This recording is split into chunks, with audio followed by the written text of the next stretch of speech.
আন্তর্জাতিক নারী দিবস উপলক্ষে রোববার রাজধানীর আগারগাঁওয়ে মুক্তিযুদ্ধ জাদুঘরে আলোচনা সভা করে national girl guide advocacy forum. অনুষ্ঠানে নারীর অধিকার রক্ষায় অবদানের স্বীকৃতি হিসেবে সুরভির প্রতিষ্ঠাতা সৈয়দা ইকবাল মান্দবানু এবং নারী বিষয়ক সংস্কার কমিশনের প্রধান শিরিন পারভিন হককে সম্মাননা প্রদান করা হয়। সম্মাননা তুলে দেন প্রধানমন্ত্রী তারেক রহমানের সহধর্মিণী ডাক্তার জুবাইদা রহমান।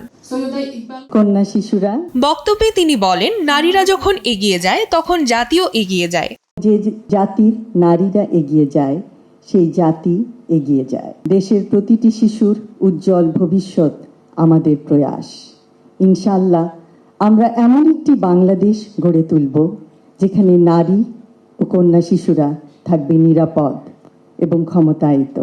বর্তমান সরকার কন্যা শিশুর অধিকার রক্ষায় বদ্ধপরিকর বলে জানান ডাক্তার জুবাইদা রহমান। বলেন, নারীদের জন্য স্নাতকোত্তর পর্যায় পর্যন্ত শিক্ষা অবৈতনিক করা হবে।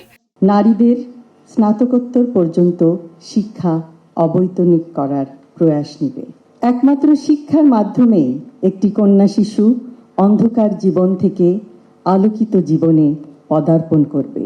অনুষ্ঠানে মহিলা ও শিশু বিষয়ক মন্ত্রী বলেন, নারীদের অধিকার রক্ষায় সরকার কাজ করে যাচ্ছে। নারীদেরও অধিকারের জন্য কথা বলতে হবে। আজকে কথা বলতে হচ্ছে কেন? যেহেতু আমরা অধিকার হারা করে রেখেছিলাম, কিছুদিনের মধ্যেই এই বৈষম্য কেটে যাবে। অনুষ্ঠানে সমতা, মর্যাদা ও ন্যায়ভিত্তিক সমাজ গড়তে প্রতিটি ক্ষেত্রে নারীদের অগ্রাধিকার দেওয়ার ওপর জোর দেন বক্তারা। আরিফিন ঈশা, দেশ টিভি, ঢাকা।